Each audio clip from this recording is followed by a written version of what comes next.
Oi, galera do nono ano, tudo bem? Saudade de vocês, você não tem ideia, tá? Por enquanto a gente continua aqui, eu na minha casa, vocês na de vocês. Espero que vocês estejam de fato se cuidando. Muito cuidado com higiene, vamos lavar bastante as mãos, vamos tomar banho toda vez que vocês forem mesmo na frente da casa de vocês. Tem que estar tentando ao máximo se cuidar. Essa doença, ela realmente é muito séria, tá? Por isso que a gente não está voltando às aulas.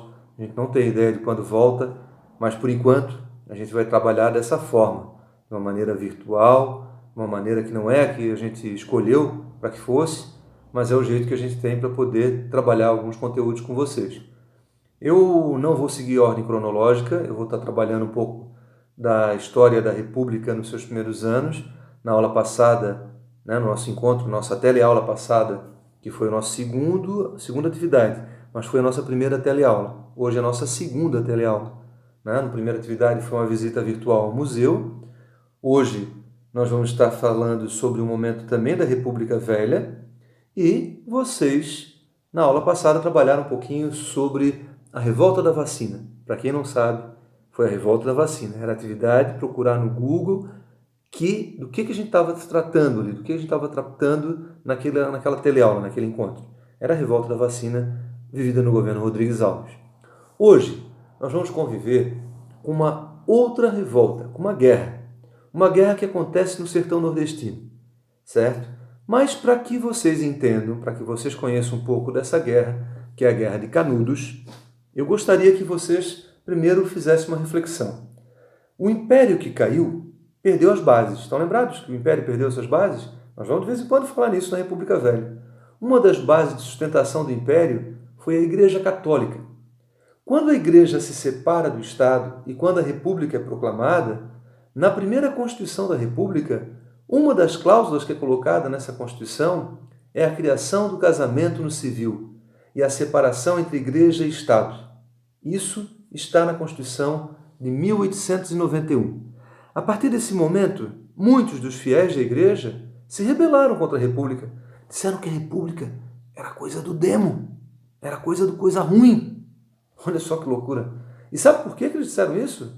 Porque a República estava separando Igreja e Estado, certo? Outra situação é que a República começa a cobrar impostos, cada vez mais impostos.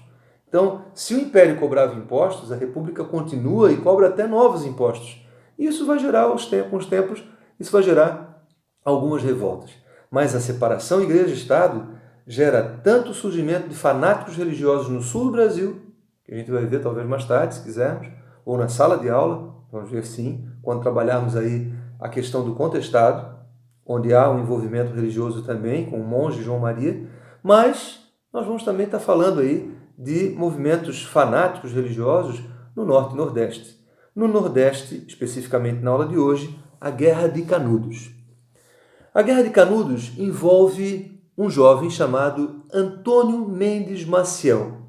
Antônio Mendes Maciel, conhecido depois popularmente como Antônio Conselheiro. Quem era esse cara? Antônio Mendes Maciel era um jovem filho de uma família numerosa, como toda a família nordestina, seus 10, 12, 13 filhos, e uma tradição. Ou o filho mais velho, ou o filho mais novo, eles deveriam estudar no seminário.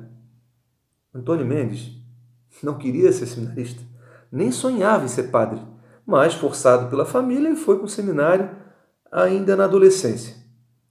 Quando ele estava começando a sentir o gostinho de querer ser padre, ele recebe uma carta da família, da mãe, dizendo: meu filho Antônio, volte para casa, meu filho, volte que papai morreu, comércio de papai está indo de mal a pior, preciso de você aqui. Antônio Mendes Maciel, que não tinha vocação para ser padre, mas agora estava gostando da ideia de ser um membro da religião católica, apostólica, romana no Brasil, teve que voltar para casa e assumir um negocinho lá do pai, um comérciozinho lá qualquer. Aí, como todo jovem, já estava jovem e tal, se envolveu com uma mulher, se apaixonou, como quase todo, né? Se envolveu, se apaixonou, se casou.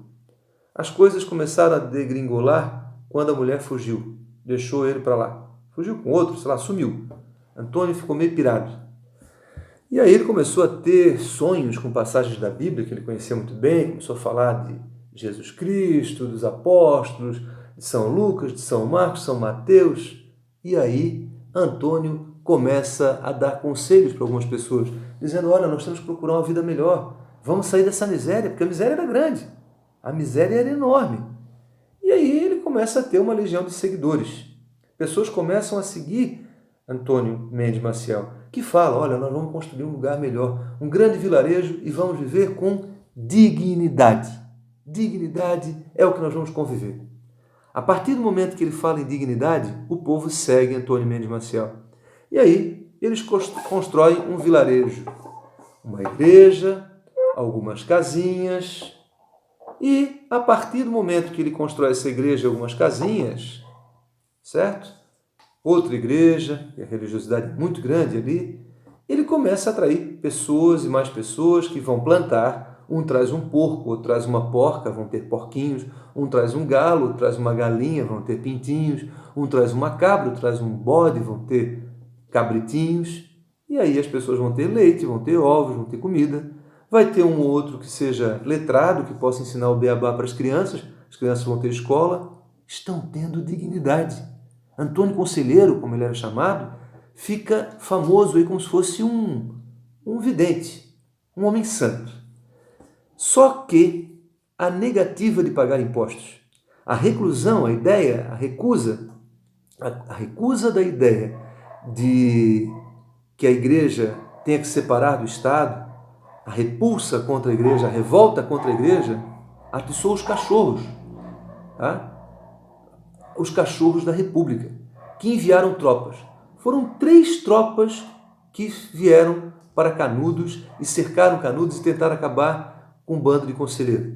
Porém, esses soldados, quando vieram, não sabiam que encontrar gente com tanto incentivo, com tanta vontade de lutar por algo que era deles, que era a dignidade, coisa que eles não estavam acostumados a conviver na pobreza, na miséria. Achavam que o inimigo era muito menor, mas eles estavam lutando por comida dos filhos, escola dos filhos e uma vida melhor do que eles tinham, submetidos ao poder dos coronéis. Foram os coronéis, inclusive, que atiçaram o governo republicano, os coronéis, eu falo, os latifundiários, que atiçaram o governo republicano contra o grupo de Antônio Conselheiro. Está aqui o Antônio Conselheiro. Olá, gente, tudo bem? Vou deixar ele de lado aqui. Essa barba é de algodão, tá? Então, o Antônio Conselheiro organizou aqui um verdadeiro exército de pessoas que estavam motivadas a não trabalhar mais para os fazendeiros, que não eram mais mão de obra barata para os fazendeiros. Por conta disso, o grupo de Antônio Conselheiro virou um grupo forte, coeso. Os soldados que não conseguiram acabar com o conselheiro, muitos vieram morar junto com o grupo de conselheiro e tinham alguma experiência bélica também, experiência armada. Então foi se tornando um grande grupo fortalecido principalmente na fé. Até que, depois do fracasso das 3 primeiras expedições, uma terceira expedição, organizada pelo governo republicano, marcha por aproximadamente 100 quilômetros carregando um canhão inglês que vai ter como objetivo derrubar as torres das igrejas. Derrubar as igrejas era a meta, porque era um sinônimo de acabar com a fé. Eles cercaram Canudos, jogaram o primeiro tiro que derrubou a primeira igreja. Caiu mais coisa aqui. Caiu a primeira igreja, mas não quebrou não. Caiu a primeira igreja, caiu a primeira torre da igreja, mas o segundo tiro do canhão falhou. Os soldados desistiram? Não desistiram. Eles resolveram cercar Canudos e dizer, ninguém entra, ninguém sai. Sem ter água, sem ter comida, sem poder sair, sem poder ir e vir, as pessoas começam, muitas, inclusive, a adoecer. O conselheiro teve uma forte diarreia. Morreu de diarreia, gente. Ele chegou a morrer de diarreia. Antes, ele tentou convencer os seus homens a resistirem, mas a morte deles foi um sinônimo de fracasso. Mesmo assim, os homens de conselheiro aqui, os fiéis a conselheiro, imaginavam que ele iria ressuscitar entre os mortos. Deixaram o corpo dele ali intacto durante dias, mas o fedor de alguém que morreu com diarreia deve ser enorme, né? E aí resolveram enterrar. Mas os soldados que cercavam Canudos não saíram, não caíram, bateram em retirada. Continuaram fechando o cerco. Da morte de Conselheiro, que foi em foi em setembro de 1897, até que da morte dele, de 22 de setembro, até que os últimos homens se rendessem, nós vamos ter aí um período de mais ou menos um mês, onde as mulheres e as crianças, aproximadamente 300 pessoas, não vão aguentar esse cerco feito pelos militares, vão ter que bater em retirada, tá? E o maior contingente armado que se viu, de homens lutando com metralhadoras, espingardas, pistolas, canhões, contra homens lutando contra pedaços de paus, pedras, tá? E a fé. Mesmo com toda a fé, mesmo com toda a dignidade sendo colocada ao lado dos homens de Conselheiro, ao lado dos rebeldes, eles foram destruídos. Canudos foi destruído. Numa visão de Antônio Mendes Maciel, o sertão virou um mar de sangue. Ele disse: o sertão vai virar mar e o mar vai virar sertão. Se o mar vai virar sertão, até hoje nós não vimos, mas o sertão de Canudos ficou um mar de sangue. Foi por uma vez.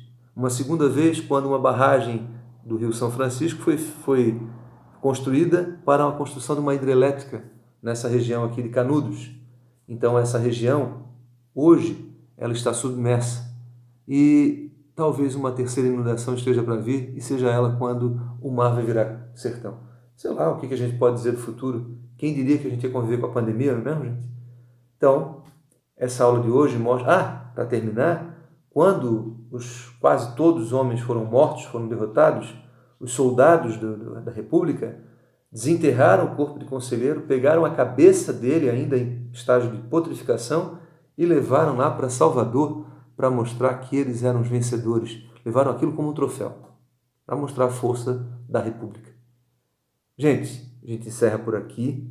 As perguntas, vocês vão ver as perguntas aí embaixo na tela de vocês, certo? Está aparecendo ali embaixo na tela?